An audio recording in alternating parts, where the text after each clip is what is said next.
پڑوسی ملک انڈیا میں ایک یوٹیوبر ہیں دھروو راٹھی حفظہ اللہ تعالی من الجنت والناس، اللہ تعالیٰ ان کی حفاظت فرمائے اور ان کے لیے سچائی کا راستہ جو ہے وہ آسان کر دے، آمین۔ دھروو راٹھی جو ہے نا جی، یہ میں سمجھتا ہوں اس دور کے لیے بہت بڑی نعمت ہے اللہ تعالیٰ کی، اور میں پرسنلی ان سے بڑی محبت کرتا ہوں، رسپیکٹ کرتا ہوں ان کی، جو انہوں نے ایفرٹ کی ہے یوٹیوب کی دنیا میں ایک عام آدمی تک سائنٹیفک فیکٹس پہنچانے کے اعتبار سے، اسی طریقے سے جو سوشل انجسٹس ہے اس کو ہائی لائٹ کرنے کے اعتبار سے، اور سب سے بڑھ کر جو ہسٹری سے متعلق ان کی ویڈیوز ہیں وہ ہزاروں کتابوں کے اوپر بھاری ہیں۔ بیسیکلی وہ بھی میری طرح ایک میکینیکل انجینئر ہیں، اور آج کل وہ جرمنی میں وہیں پہ انہوں نے شادی کی ہے، اور آپ کو پتہ ہے کہ انڈیا میں ایک بڑی کنزرویٹو قسم کی ایک خاص سوچ رکھنے والی حکومت ہے، اس کا بھی سلوک ان کے ساتھ صحیح نہیں تھا، تو وہ وہیں سے اپنی ویڈیوز بھی اپلوڈ کرتے ہیں، اور ماشاءاللہ ان کے آلموسٹ 11 ملین سے زیادہ سبسکرائبر ہو چکے ہیں، اور جس موضوع پہ بھی بولتے ہیں کمال کا بولتے ہیں، کوئی شک نہیں ہے۔ آپ ان کی جتنی بھی ویڈیوز اٹھا کے دیکھیں، خواہ وہ برمودا ٹرائنگل سے متعلق ہو، ٹائٹینک ڈوب گیا اس سے متعلق ہو، فرینچ ریولوشن سے متعلق ہو، لینڈنگ آن مون اس ٹاپک کے اوپر ہو، آلموسٹ کوئی 500 کے قریب ان کی ویڈیوز اپلوڈ ہو چکی ہوئی ہیں مختلف ٹاپکس کے اوپر، اور میرا خیال ہے کہ اردو جاننے والوں کے لیے یہ بندہ نعمت ہے کہ ان تک یہ تمام انفارمیشن ان کی نیٹو لینگویج میں پہنچ رہی ہے، اور میں تو بڑے عرصے سے ان کو دیکھتا ہوں اور ان کی ویڈیوز ریکمینڈ کرتا ہوں مختلف مواقع کے اوپر، اپنے قریبی دوستوں کو بھی ان کا تعارف کرواتا ہوں۔ آپ بھی اس ویڈیو کے بعد ان کے چینل کو ضرور وزٹ کریں اور ویڈیوز دیکھیں کہ کتنی محنت سے وہ کام کرتے ہیں، اور انہوں نے آپ سمجھ لیں اس ماڈرن ایج کے اندر ایک پورا پیراڈائم شفٹ کر دیا ہے اس حوالے سے کہ انہوں نے ایجوکیشن کو اپنا موضوع بنایا ہے، اور اس کے ذریعے انہوں نے اتنی ویورشپ حاصل کی ہے،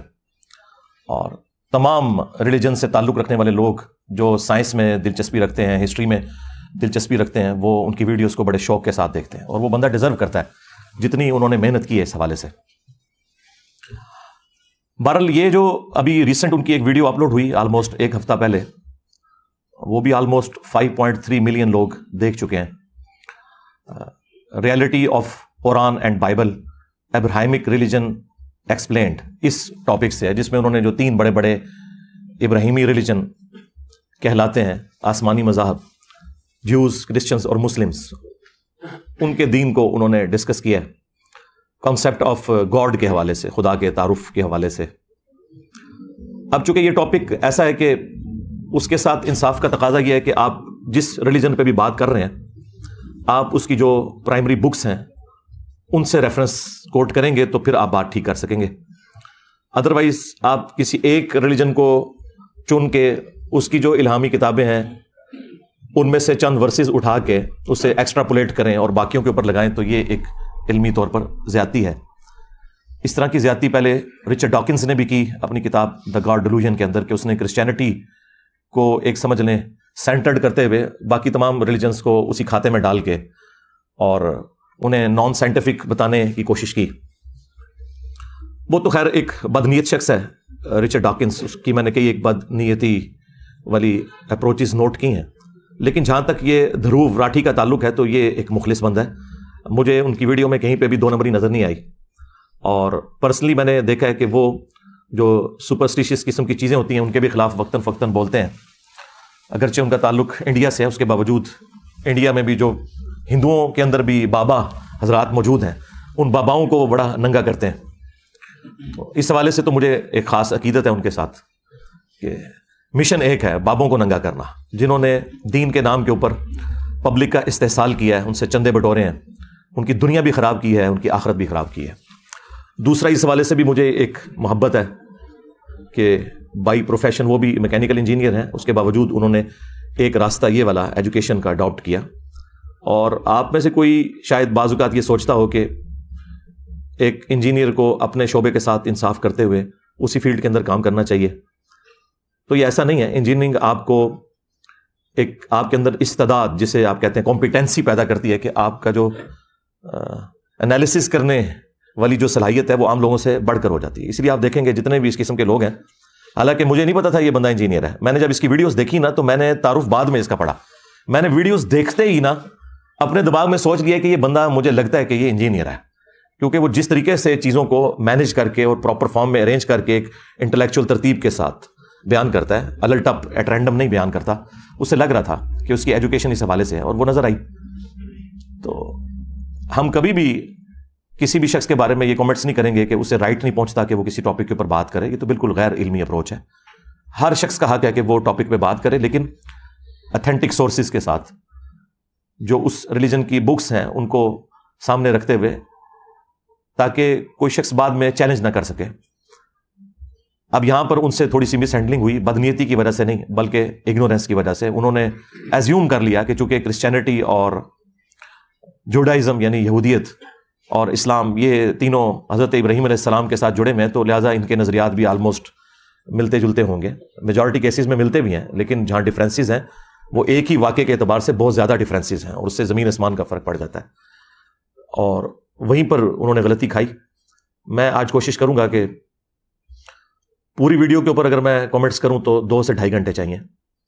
لیکن میں صرف جو اسلام کے پوائنٹ آف ویو سے انہوں نے اپنا موقف دیا ہے اسے ریبٹل کروں گا 10 علمی پوائنٹس کی شکل میں انشاءاللہ تعالی. اور اس میں جو چیزیں انہوں نے درست بیان کی ہیں میں انہیں انڈورس کروں گا, اور جہاں پر ان سے بدنیتی کی وجہ سے نہیں, اگنورینس کی وجہ سے, یا انہوں نے کرسچینٹی کو ہی ایک ایکسٹراپولیٹ کر کے اسلام کے کھاتے میں ڈال دیا, تو وہاں پہ میں اختلاف رائے کرتے ہوئے جو اسلام کی جو پرائمری بک ہے, ٹیکسٹ بک قرآن, انشاءاللہ اس سے کراس ریفرنسز دے کے میں ایک ایک چیز لوگوں کے سامنے انشاءاللہ تعالی کلیئر کروں گا. تفصیل میں جانے سے پہلے ایک دفعہ دروشی پڑھ لیں. اللہم صلی علی محمد وعلی آل محمد واصحاب محمد وازواج محمد وامت محمد اجمعین الی یوم الدین آمین. علمی پوائنٹ نمبر 1 وہ یہ ہے کہ اسلام میں جو تورات ہے یا انجیل ہے, اور ساتھ اس کے جو صحائف اور جڑے ہوئے ہیں جنہیں اولڈ ٹیسٹمنٹ اور نیو ٹیسٹمنٹ کے نام سے بھی یاد کیا جاتا ہے, تورات پلس باقی صحائف کو ملا کے اولڈ ٹیسٹمنٹ کہتے ہیں اور انجیل کو نیو ٹیسٹمنٹ. ہم ان کتابوں کو بھی اللہ تعالیٰ کی طرف سے ڈیوائن مانتے ہیں, لیکن ان دونوں کتابوں کے بعد اللہ تعالیٰ نے فائنل ٹیسٹمنٹ یہ قرآن نازل کیا, اور یہ اللہ تعالیٰ کی وہ الہامی کتاب ہے کہ جس کی حفاظت کی ذمہ داری اللہ تعالیٰ نے خود قرآن میں لی ہوئی ہے. باقی کتابوں کی حفاظت کی ذمہ داری نہیں تھی. اسی وجہ سے آپ دیکھتے ہیں کہ وہ ٹیمپرڈ فارم میں تحریف ہو چکی ہے ان کے اندر, اسی لیے آپ کو بہت سی باتیں نان سائنٹیفک نظر آئیں گی. اور یہ کیسے ہو سکتا ہے کہ کریٹر آف دا یونیورس کوئی کلام نازل کرے اپنی کریشن سے متعلق, فزیکل فینومینا آف نیچر سے متعلق, اور اس میں اس طرح کے سائنٹیفک ایرر پائے جاتے ہوں. اور سائنس سے مراد اسٹیبلش سائنس, میں ہائپوتھیسز یا تھیوریز کی بات نہیں کر رہا. یہ ہو نہیں سکتا کہ اس طرح کا کوئی ایرر پایا جاتا ہو. ایرر کا مطلب یہ ہے کہ اس کے اندر تحریف ہوئی ہے,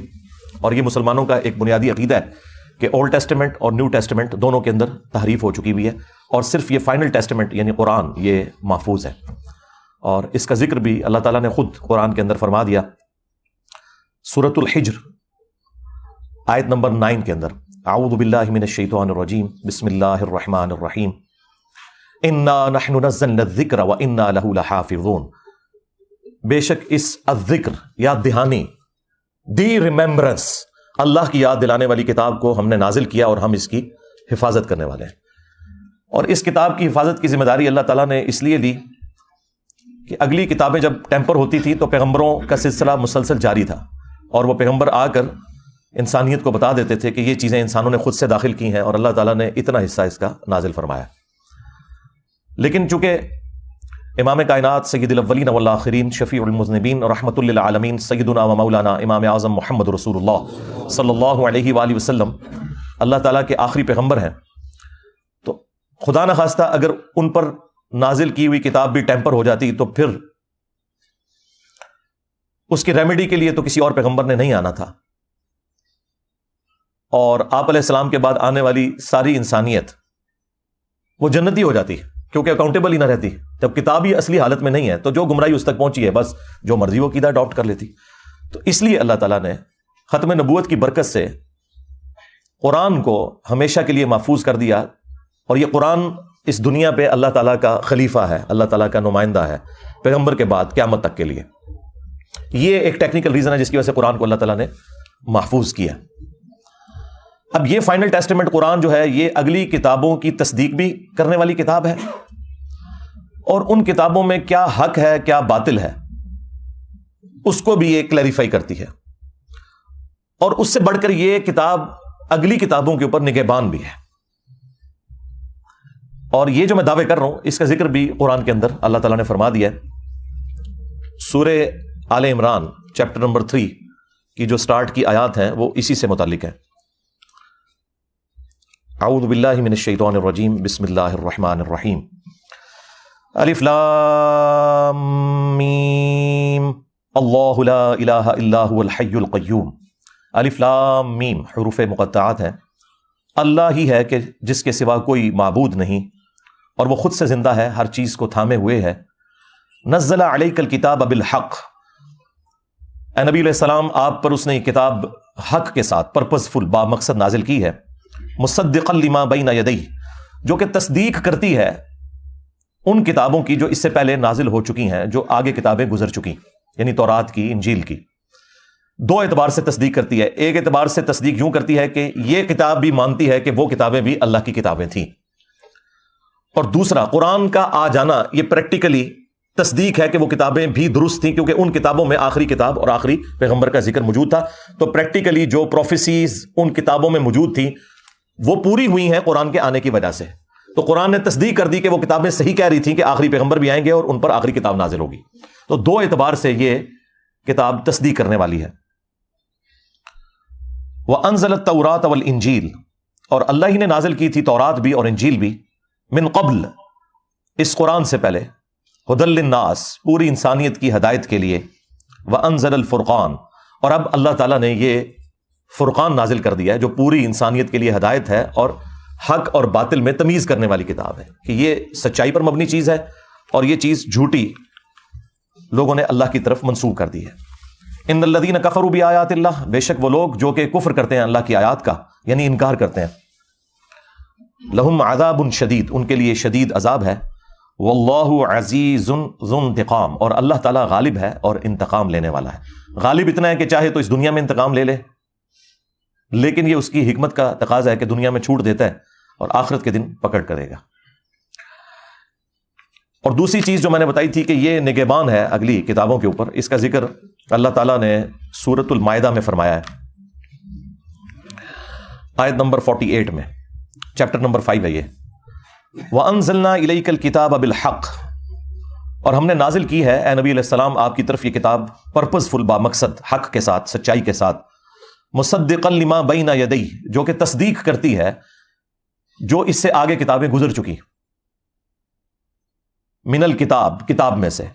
اور یہ تمام کتابیں اصل میں لوح محفوظ سے ہیں، قرآن بھی وہیں سے ہے. بل ہوا قرآن مجید فی لوح محفوظ. تو اسی کتاب کا ایک حصہ تورات ہے،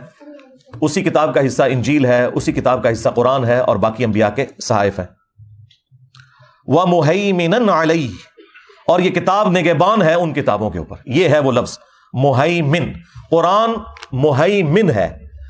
نگہبان ہے اگلی کتابوں کے اوپر. قرآن یہ اسٹیبلش کرے گا کہ اگلی الہامی کتابوں کی کون سی باتیں درست ہیں اور کون سی باتیں غلط ہیں. جو لوگوں نے اس میں داخل کر دی ہیں، کو ٹیمپر کر دیا ہے، اس کے اندر تحریف کر دی ہے. اب اگلا علمی پوائنٹ نمبر 2، جس کا کچھ حصہ میں پہلے ڈسکس کر چکا کہ قرآن کو اللہ نے محفوظ کیوں کیا.